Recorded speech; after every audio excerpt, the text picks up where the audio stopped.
आज Doubtnut app download करें। Doubtnut पर अपने सभी गणित, रसायन विज्ञान, भौतिक विज्ञान और जीव विज्ञान के डाउट्स का करो सफाया। बस प्रश्न की फोटो खींचो, एक ही प्रश्न को क्रॉप करो और तुरंत वीडियो सोल्यूशन पाओ। अभी डाउनलोड करें। हेलो फ्रेंड्स, हमारा प्रश्न है परासरण, विसरण तथा अंतःशोषण का संक्षिप्त में वर्णन कीजिए तथा इनका पादप कार्यकी में महत्व समझाइए। तो आइए इस प्रश्न का उत्तर देख लेते हैं। ठीक है, तो सबसे पहले हम देखते हैं परासरण। तो परासरण वह क्रिया होती है जिसमें क्या होता है कि अर्धपारगम्य झिल्ली के द्वारा पृथक किए गए विभिन्न सांद्रता के जो अणु रहते हैं वह विसरण करते हैं कम सांद्रता वाले विलयन से अधिक सांद्रता वाले विलयन की तरफ।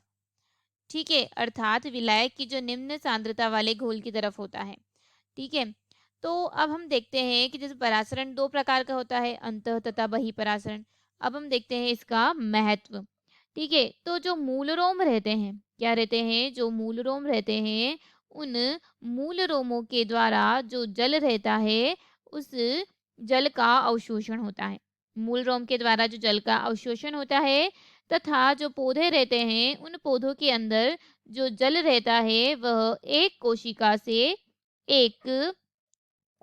से दूसरी कोशिका के अंदर जाता है। एक कोशिका से दूसरी कोशिका के अंदर जाएगा, किसके माध्यम से, परासरण की क्रिया के द्वारा। एक कोशिका से वह जाता है दूसरी कोशिका में परासरण की क्रिया के द्वारा। ठीक है, तथा जब कोशिका स्फीत अवस्था में होती है, क्या होती है, जो कोशिका है उस कोशिका की जो स्फीति अवस्था है, क्या है, कोशिका की जो स्फीति जो स्फीति अवस्था है वह किस पर निर्भर करती है, वह परासरण पर निर्भर करती है। ठीक है, तथा जल का पौधों के विभिन्न भागों में जाना भी परासरण के द्वारा होता है। ठीक है, जो पादप है उन पादपों का हिमीकरण तथा जो शुष्कन है उस शुष्कन के प्रति भी प्रतिरोधी बनाती है कौन, परासरण। ठीक है, अब हम बात करते हैं विसरण की। जो विसरण होता है उस विसरण की बात करते हैं। तो विसरण क्या होता है कि जो पदार्थ के जो अणु रहते हैं वह अपनी गतिज ऊर्जा के कारण, पदार्थ के जो अणु रहते हैं वह अपनी गति ऊर्जा के कारण निरंतर निरंतर जो गति रहती है उस गति की अवस्था में रहते हैं। यानी कि जो उपलब्ध जो स्थान रहता है, क्या रहता है, तथा जो उपलब्ध स्थान रहता है उस स्थान से समान रूप से विपरीत, समान रूप से क्या कर लेते हैं, वह विपरीत होने का प्रयास करते हैं। इसके लिए जो अणु रहते हैं वह किधर की ओर जाते हैं, वह अधिक सांद्रता से कम की ओर जाते हैं और इसे कहा जाता है विसरण। महत्व क्या है विसरण के, तो क्या होता है कि जो वायुमंडल तथा जो पादप रहते हैं, क्या रहते हैं, जो वायुमंडल तथा जो पादप रहते हैं उन पादपों के मध्य जो ऑक्सीजन तथा जो CO2 है उस CO2 का आदान प्रदान जो होता है वह किसके द्वारा होता है, वह विसरण के द्वारा होता है।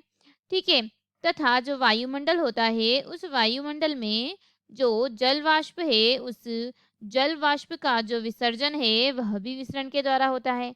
खनिज लवणों का अवशोषण भी विसरण के द्वारा ही होता है। अब हमारा लास्ट में आता है अंतः शोषण। क्या आता है, अंतः शोषण।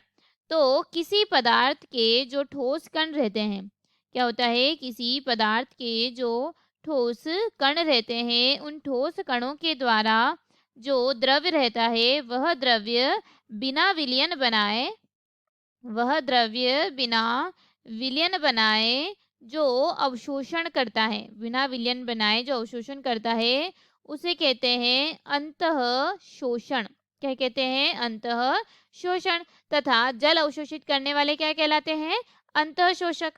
तो क्या होता है इसका महत्व, तो जो अंकुरित बीज रहते हैं, क्या रहते हैं, जो अंकुरित बीज रहते हैं उन अंकुरित बीज द्वारा जो जल का अधिक अवशोषण मुख्यतः अंतःशोषण द्वारा होता है। इसी प्रकार यह जो बीज की जो स्फुटन की जो अवस्था रहती है उसमें भी सहायता करते हैं। तथा कहीं पादप में जो पुनर्जीवन होता है उस पुनर्जीवन की क्रिया में जो जलप्रिय क्लोराइड रहते हैं उन क्लोराइड की उपस्थिति का जो कारण होता है वह अंतःशोषक ही होते हैं या अंतःशोषण होता है। तो यह था हमारे प्रश्न का उत्तर। आशा है कि आपको इस प्रश्न का उत्तर समझ आया हो। वीडियो को देखने के लिए धन्यवाद। कक्षा 6वीं से 12वीं से लेकर नीट, IIT, JEE वो एडवांस के लेवल तक 1 करोड़ से ज्यादा छात्रों का भरोसा। आज ही डाउनलोड करें डाउटनेट ऐप या व्हाट्सएप करें अपने सारे डाउट्स 8400 400 400 पर।